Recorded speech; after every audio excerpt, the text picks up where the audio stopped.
Boys, cricket has returned to Pakistan, highly anticipated.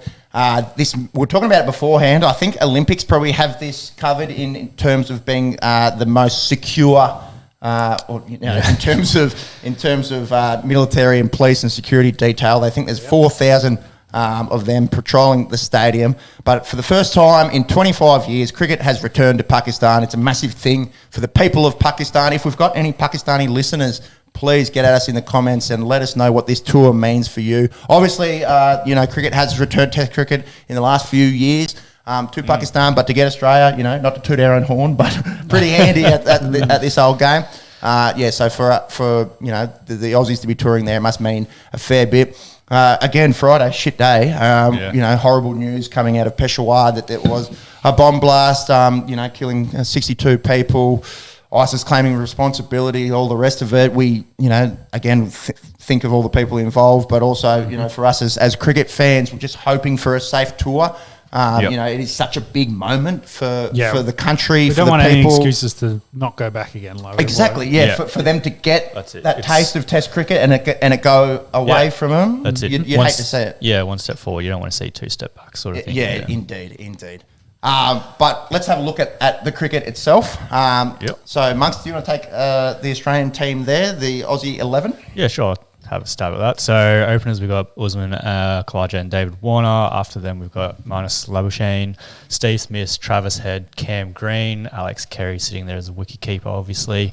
Pat Cummins captaining, obviously, again as well. And then we've got Mitch Stark, Josh Hazlewood, and Nathan Lyon in as one spin-off of the team. So, essentially, our best 11. I don't think too many surprises there. There was a little question mark around Warner's ribs. Obviously, he's fine.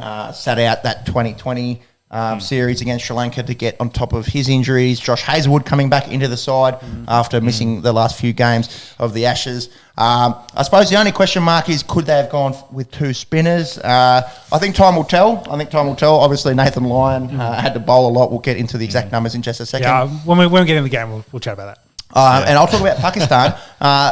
The thing that really surprised me about this Pakistani team is how inexperienced they are outside of Babar Azam and Azhar Ali. And I use the word inexperienced. There's only a few of them that are really young. Shane Shah Afridi, Naseem Shah, Abdullah Shafiq. A lot of these guys have played bugger all Test cricket. And it's a function of, not being able to play in their home country, all the games having to go through the Emirates over the last 20-odd years. But the reliance on their white ball cricket means a lot of these guys don't get to play a heap of red ball cricket. I will run through that Pakistani team. Abdullah Shafiq playing his second test. Imam ul Haq in his 11th test. We'll get to him in a sec. And then this is where the strength lies with this Pakistani team. Azhar Ali, Babar Azam, Mohammad Rizwan. That is a middle order that is up there with one of the best in the world. Going through to Iftikhar Ahmed in just his third test. Fawad Alam, Naman Ali, just his 7th test. Sajid Khan, just his 4th test. And in the Test cricket team of the year last year, Shane Shah Afridi, 21st test for the 21-year-old, and Naseem Shah playing his 9th test. So, outside of Azhar Ali, and even Babar Azam's only played 37 tests, which is a little bit less than I had expected. Outside of those two guys, everyone there is under 22 test matches. So quite inexperienced. Tell you what, the way that the plays unfolded, they haven't looked like it. Does not matter, We had a little bit of a laugh earlier in the show about the Rawalpindi Road, the highway that they've spent 25 years preparing. It's funny, isn't it? Because we're coming off an Australian summer where, decks were kind of prepared that gave a bit for the bowlers. Often this is the kind of conditions that remember Hobart. Yeah, exactly. Look like we're playing, in June in England in Hobart. And same could be said for a few of the decks that got prepared during our Aussie summer. This is more reminiscent of decks that we grew up watching at the Adelaide Oval or Brisbane, where you just go.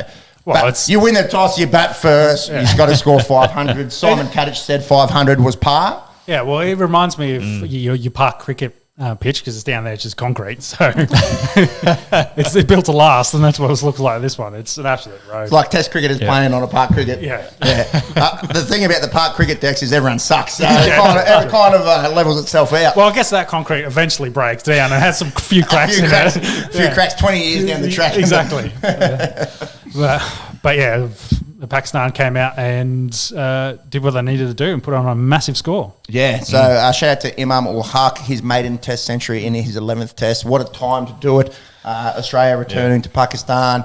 I tell you what, I told you boys during the week, and I'll say it on the internet, I think he looks a bit like the love child of Wasim Akram and Dan Vittori. You know, he bats with the glasses on, you know, old Dangerous Dan used to have the glasses on, but then he's kind of got that nice jawline, that nice kind of good-looking Pakistani features of a Wasim Akram. So yeah, that's kind of what came through my mind there. The love child of Akram and Vittori, if you don't mind. Tell you what, the bloke can play. Yeah, he can bat. I was thinking about this series before, and I was thinking, will the moment be a bit too big for the Pakistanis? You know, Australia coming off an absolute, shellacking of England down under. Test cricket.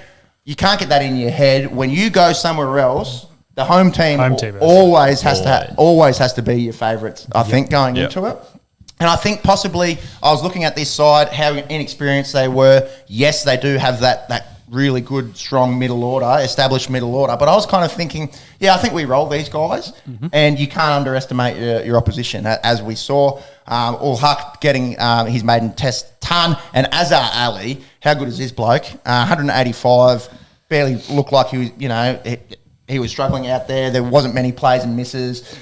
15 boundaries, 3 sixes, just took on one of the best bowling attacks in the world. His 18th test century. Him and Babar Azam are really world-class players. And I tell you what, the run-out of Babar Azam from Marnus Labuschagne, unbelievable. Right-hand pick-up, turn, hit 1.5 stumps to aim at. That was pivotal, I think, because, yes, they declared at 4 for 4, 7-6. We'll talk about that in just a second. But if you've got Babar Azam out there at coming out at 2 for 300, he could have scored some runs really quick, and I think that would have been really good for the Aussie morale out there. Marnus also getting one with the ball, so one of our favourite cricketers getting around at the moment, doing things out in the field, not just with the bat. So on your question there of the second spinner, so let's cover that, because of the 11, 8 bowled. Yeah, they couldn't fit it on their graphic, which is weird. They obviously had space, but obviously the graphic only allowed to show. It's preset, and they're just like, we didn't expect them to bowl the entire team. That's it. So between Labuschagne and Smith, you reckon you got that second spinner? On a crumbling deck, day 5 kind of stuff. Yeah, maybe Smith and Labuschagne can do a job. We saw that in Melbourne. Smith getting the ball and nearly being able to jag that 4th test win in the down first there. innings. But first innings on a road. It does beg the question. And what was interesting was Labuschagne, he was getting a bit out of that, and it looks, as a leg spinner, like if you'd had a full time, actual leg spinner in Swepson, like you potentially could have been a little bit more dangerous and actually threatened the guys a little bit more, but. Yeah, I think it's probably a miss not having a second spinner there, because who do you omit? Stark? I know. I'd say it probably ends up being between Cummins and Hazelwood. Cummins, the captain. So Cummins would be you'd pick. So you'd have to drop Hazelwood, because my point being, as in they're the similar bowler, so you want to keep Stark as your firebrand, your extra. Okay. You get what I'm saying? Like, I think we got there in the end. I get what you're saying. Yeah. So the choice would come down, and of course you're going to pick Cummins. So your Hazelwood's the one would drops out. I disagree. I think Hazelwood obviously bowled with maybe the best out of the quicks. So economical, maybe a touch without luck. And hindsight's 2020. Mitchell Stark could have gone out there and fucking hooped it around, got a few early wickets, but maybe they did miss that second spinner. Yeah. But if they were to between those two, you'd be Stark or Hazelwood. You'd imagine. You'd imagine. So. The other thing that you could start thinking about is do you lose a middle order bat in Cameron Green or Travis Head? And bat Carey at 6, and then keep all 3 of your quicks, and then play 2 spinners that way. That's the only other way that you could set it up, I guess. If you're expecting to be in the field for a very long time, maybe it's worth doing.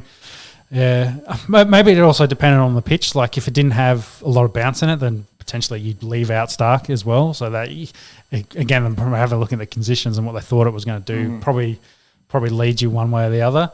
But not a great start for, say, Cummins' captaincy with the new coach after getting Langer sacked. I think poor Ronald McDonald is.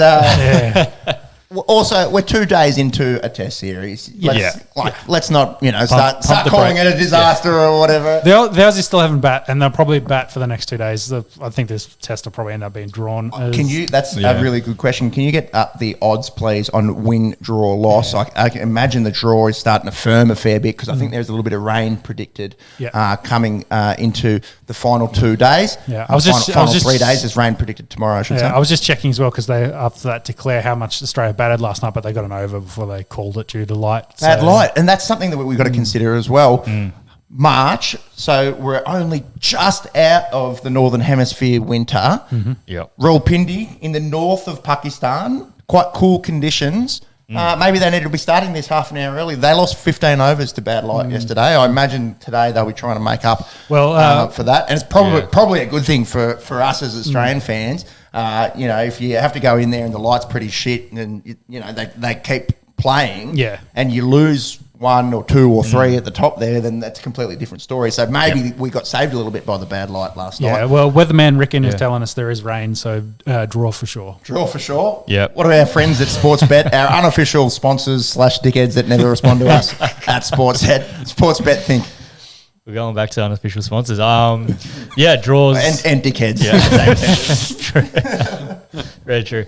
Unbackable? They're back in the draw as well. $1.80. Pakistan are in front out of the two teams at 220, with Australia sitting out at 17. $17 and 17 from an Aussie bookie. Yeah. That should be like 30 in a bookie from overseas. I would have thought the draw would actually be shorter than that. I also agree. $1.80. I suppose they're thinking there's 3 days here. Left, Pakistan have the runs on the board, nearly 500 of them.